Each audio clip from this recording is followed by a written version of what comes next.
Welcome back. Jake Simons here once again, continuing our series, interviewing coaches from across the state. Between these 7 coaches, there are 44 years of VexIQ experience. So today we're asking them what advice they have for brand new teams at their very first competition. So listen to Adam Gray, Michael Schlagenhalf, Jamie Taylor, Katie Guess, Kate Lubers, Ryan Mitchell, and Jennifer Gray on their advice. So what advice would you give if you had one string of words that you would give to a new team or a new coach going to their first ever competition? What would you say? Talk to everyone there. Do not be afraid of, anything for the most part. Don't be afraid of going up to people and asking them about their robot. Don't be afraid of the judges and talking to the adults. Uh, I don't think I've ever been to a competition where I've talked to somebody and had a negative experience. I'm sure it has happened at one point, but it's never happened to me. And as far as I know, it's never happened to my kids either. Um, the best thing about robotics is the amount of sharing that goes on in this community. So we've always said, our playbook is an open book. If you have questions, please ask. But for your first competition, just like be ready to just ride the wave, hold on, and go and enjoy it as much as possible the first time. But talk to everybody that you can and learn everything that you can from them because they've generally ran into things that you haven't, and you've run into some things that they haven't. Um, Always be ready to offer help for people that may need it. You never know when you're going to be the one needing the help.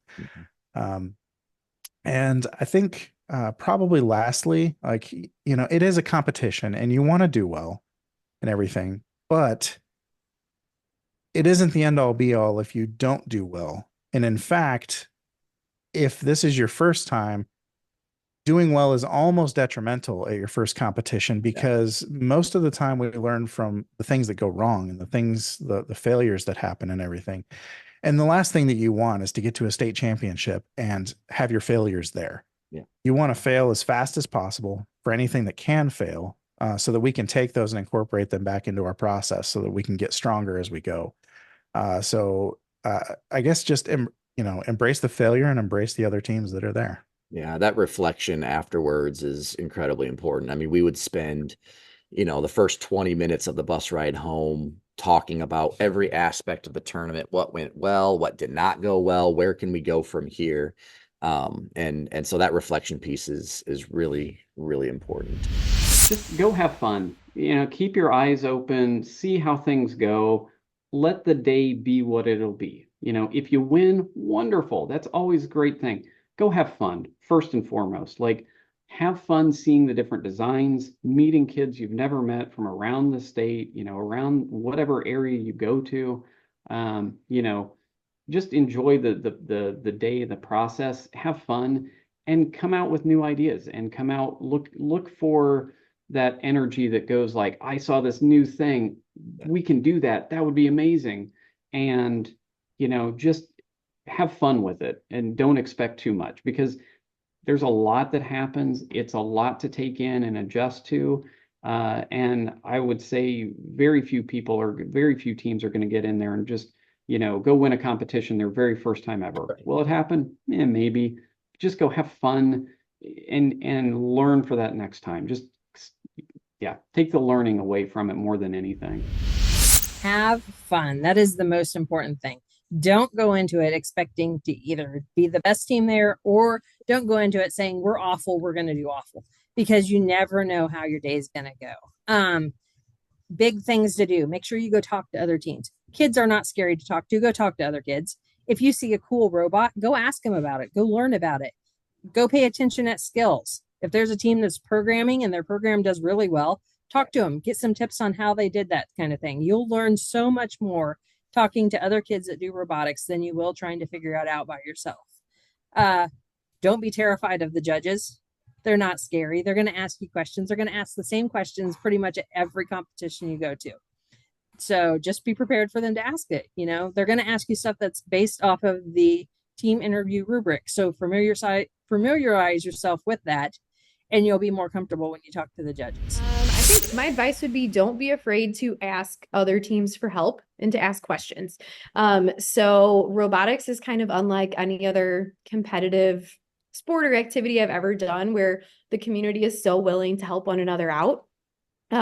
So for other teams, like I know we've had teams come and ask us for parts before, and then they're mailing us thank you letters and things like that. So it's really just a community that is out there to help everyone. And learn. So that would be the biggest thing. And I mean, that really kind of goes for coaches too. So if there's something that you need, like someone out there is definitely willing to help you. And if you go to someone and they aren't, then go ask someone else because it just happened to be, the one person there that isn't willing. And the biggest thing from the competitions is that you get to learn from the other teams. So if another robot has something really cool and you don't understand how they did that, like go ask the students how they were able to come up with that idea or, how they're able to get that to work.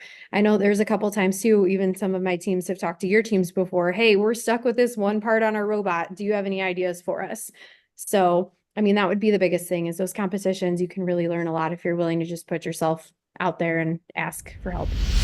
I think the biggest one is no matter what, we're a team. So we're going to do everything together as a team. We're going to check in together as a team. We're going to go compete together as a team. We're going to win together as a team. We're going to lose together as a team. It's all about, I think, creating that team and that no matter what happens, we're going to do it together because you're creating that sense of community, which then, because sometimes it's hard, right? If you don't do as well as you thought you were going to do, or something goes wrong in a match and, you're really disappointed. If you can create that team or that camaraderie, it really helps boost them up. Now, that's what I would tell the coaches. Like, hey, it's really important that you do everything together as a team. If you tell the kids that, it's just going to go like, oh yeah, what is this team? I think my piece of advice for the kids would be, don't be afraid to fail. Learn. Like, I think that was the biggest thing from our kids this at the end of the season is all the things that they learned from each match. So we told them instead of focusing on how well we're doing or how well we're not doing, focus on what you want to do better. And then they would come away from a match instead of like defeated, they'd be like, oh, we have to do this differently. So in a lot of ways, it's teaching them how to be more like solution oriented versus, harping on here's where we are, but let's focus on here's what we need to do better, or here's what we could do better. And helping them identify what that even means, which is hard for an elementary school kid, right? Because you're like, man, we did, they do a match and something goes wrong, or they didn't do as well. And it's so easy to be defeated and walk away feeling defeated. But that's what I tell the kids, like, it's okay. Like, what can we learn from this? How can this make you better? So my first question I always ask the kids after a match is, we kind of looked at it. I was like, oh, it was one thing that we did really well. And they can identify, well, we did this, or the co-driver did this, or what's one thing that we want to do better? And instantly they can tell you. Instead of coming back, and I think that helps too, so they're not coming back and like, well, so-and-so could have done this, or the other team did that, training them to identify and already be solving the problem instead of harping about whatever happened. Well, it's accepting the fact that there are a lot of challenges in life. And I think in our culture today, everything has been made so easy for our kids. And so a lot of kids lack that perseverance and that grit. And when challenges arise, it's just the end of the world for a lot of them. And that's why I love robotics so much, is because it forces kids to endure the hard and endure those challenges, and not just endure them, but then come out on top and understanding and learning from those challenges or failures or mistakes. And that's so against what our culture has always said, right? Like, failure is not an option. We're not allowed to fail. And robotics is all about failure.